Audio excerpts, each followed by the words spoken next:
been 15 years, but the bitter taste of defeat lingers still.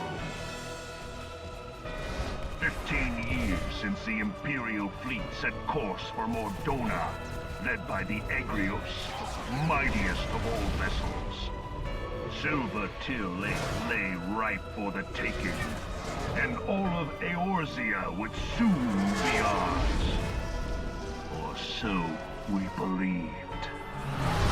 But an innumerable host of dragons met us that day, at the heart of which flew the great meat guard Zormer.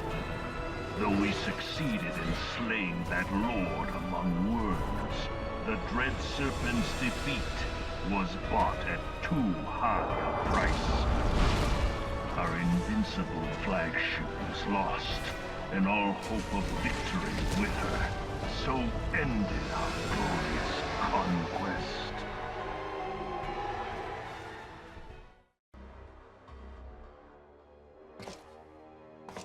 Eorzea, a blighted realm, riddled with false gods. Twice now it has eluded the Empire's grasp. For all the destruction it wrought, even Meteor, the great sin, failed to yield us control over it. And for this failure, the realm has sunk deeper into depravity. It is twisted beyond all reckoning, rotten nigh to the core. Yet, it must be saved. Only Garlean rule can bring order to Eorzea. It falls to us to deliver the misguided masses from their ignorance. We are of one mind, Lord Van Balzar.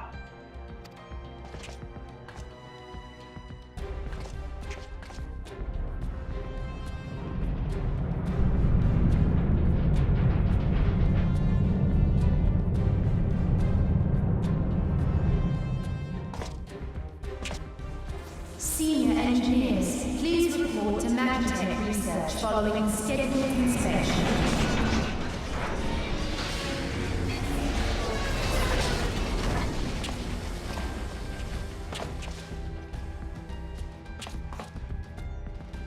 Hey, is the Legatus really planning to take another tilt at Eorzea?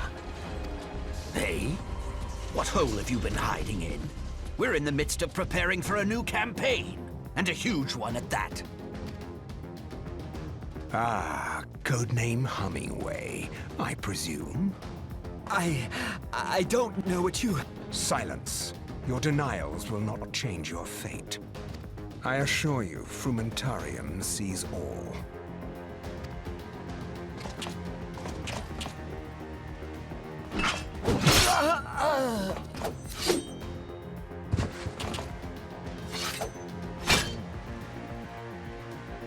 Clean up this mess, and do not miss any, or I shall be most displeased.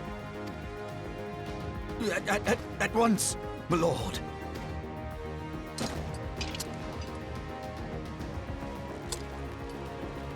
Garland, soon you will be made to know the true power of Magitech.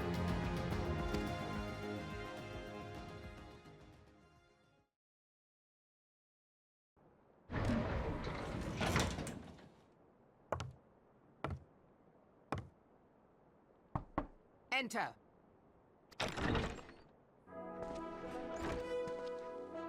Having grown up on Vilbrand, I did not expect my first encounter with Admiral Bluthesveen to be as an envoy of Uldar.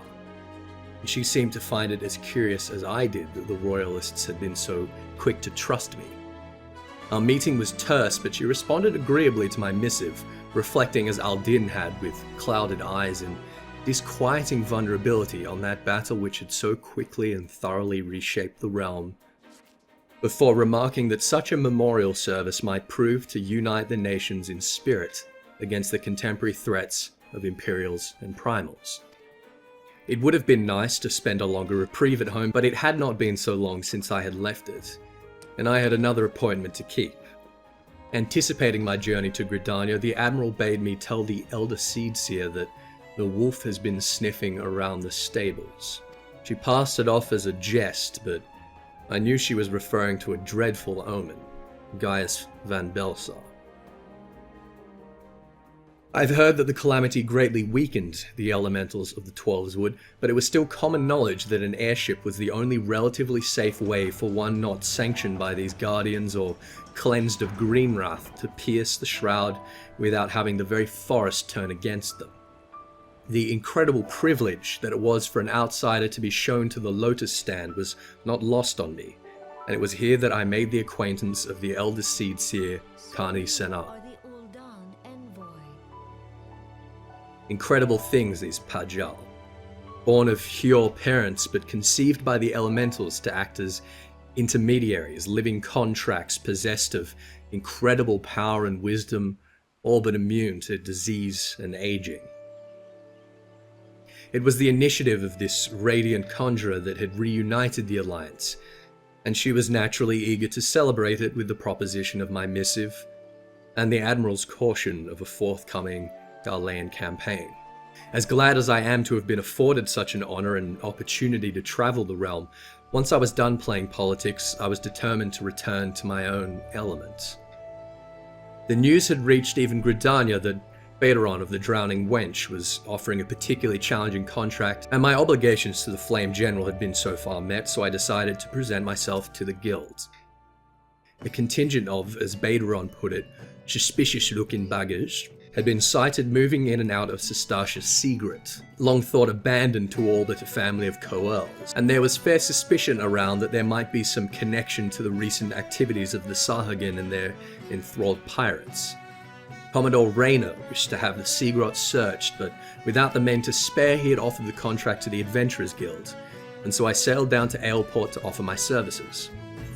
I found around the port some few other adventurers that were planning a breach into the caverns, including a fresh-faced rabble led by an all-too-self-assured gladiator who introduced himself as Bravar, and a nervous young conjurer that left me with a strange and unshakable feeling. I soon scrapped together a capable party of my own, and we pushed forth into that eerie tunnel of living coral. We found the Coels that the Commodore had mentioned, but we also found that typical mark of the unimaginative pirate, a hidden door carved into the rock. Baderon had understated the operation. Here was a full barracks with poor kidnapped maidens and pirates aplenty, each with the conspicuous blue markings of reavers who would murder their countrymen for a fishback coin. Although the spineless captain fled before me each time I caught his heels, the crew was large and vicious, and I was only too glad to have allies behind me. When we finally cornered Madison at the docks the bastard had built into the cove, he was run through by the largest Sahagin I've ever seen, and the largest anything I see never fails to make my axe arm itch. We broke the orca-toothed slime in his fishback minions, clearing the cove for the pirates' prisoners to escape and sinking their vessel where it sat.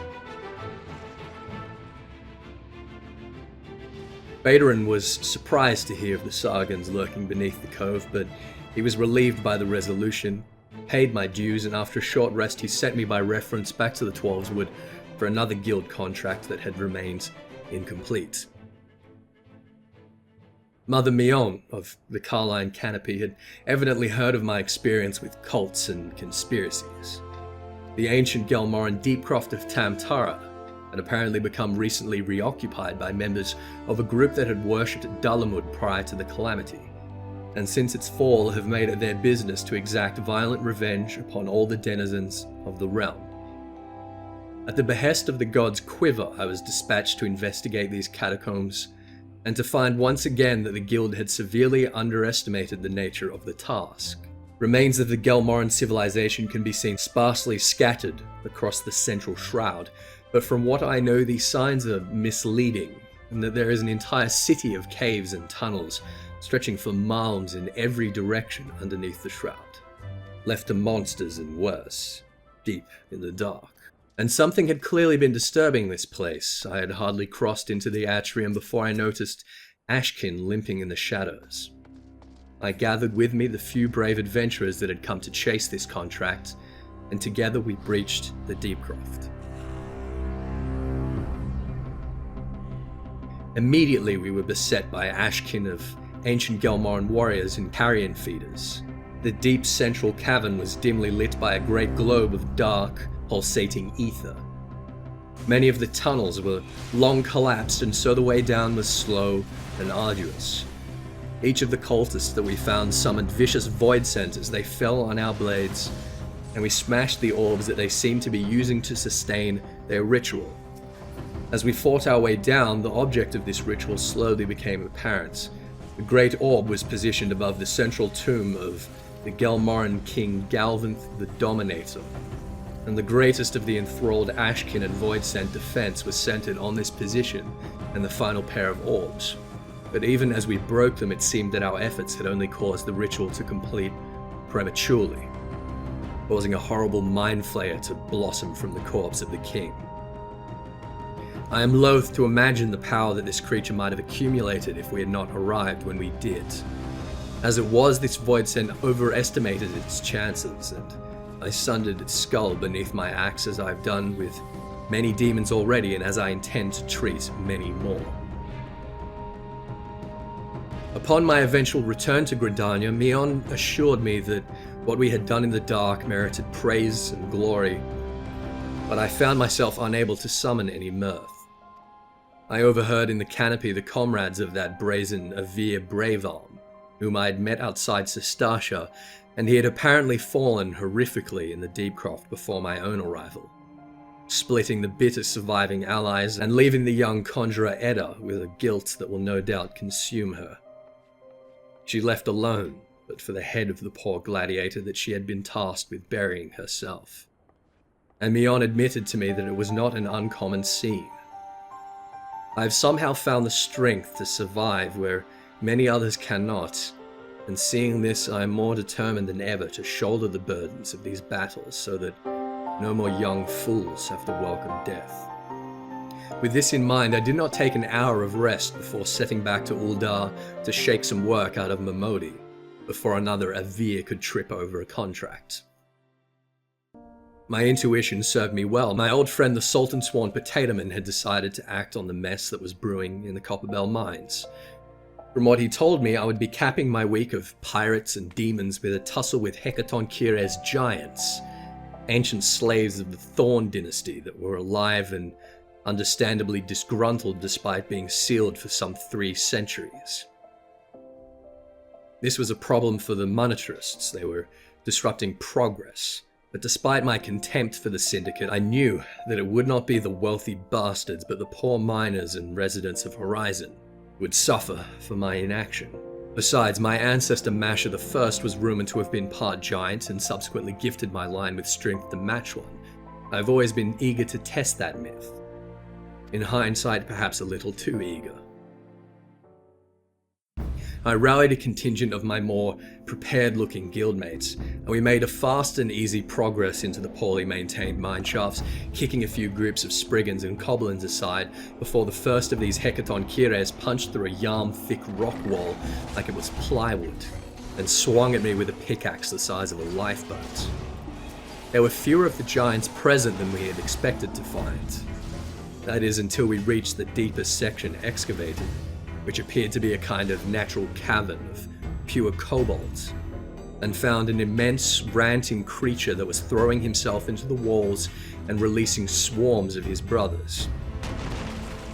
I felt no small pity for the giants. It was a terrible thing that they had suffered, but this Gygas would only answer to steel, and so it was steel that we fed him. When he fell, it seemed that the caverns were finally quiet and empty. And so we left satisfied that we had completed our task, and I returned now quite exhausted to the quicksand, planning for a long ale and a longer sleep. But I had hardly entered before I heard a scream from outside and had to place myself between a poor refugee and a rapacious bully of a merchant whose bodyguards provided disappointingly little sport. As I helped the girl to her feet, another vision sapped the little energy I had left after so eventful and unrelenting a week. A vision of the poverty beneath the walls of Uldar, the starving refugees, and the tokenism sympathy of passing citizens. But for the first time, and quite to my surprise, I found that I had remained on my feet when my mind returned to the present. The thrice-damned Thancred interrupted me as I tried to return to my drink, spoke vaguely again of my visions, and my bravery, and my selflessness, and if I didn't know better, I'd say he was quite infatuated. But he did have a proposition for me, one that seems as good a next job as any, and told me that Momodi could supply me with instructions regarding where I might find the scions of the Seventh Dawn. I've been assured by her, as everyone always assures me, that great danger and sacrifice lies before me. The poor girl Edda, that has been so often on my mind of late, approached me at the quicksand. She spoke of Veer's admiration for me, and of her own. She spoke of a newfound resolve, but all I felt from her was that same guilt and sadness quietly brewing. When I finally escaped from Momodi into the peace and solitude of my inn room, I practically fell through the door in my exhaustion. I have apprised my journal with these recent events, as is my obligation, but I am beginning to suspect that the interest in this unfolding tale might well spread beyond that of my current employers. These scions, I've heard whispers of mighty warriors, seekers of ancient knowledge, and hunters of primals. And if I have caught their eye, I may well have caught the challenge that I have been seeking. The dawn of the morrow will tell, and I will be quite ready.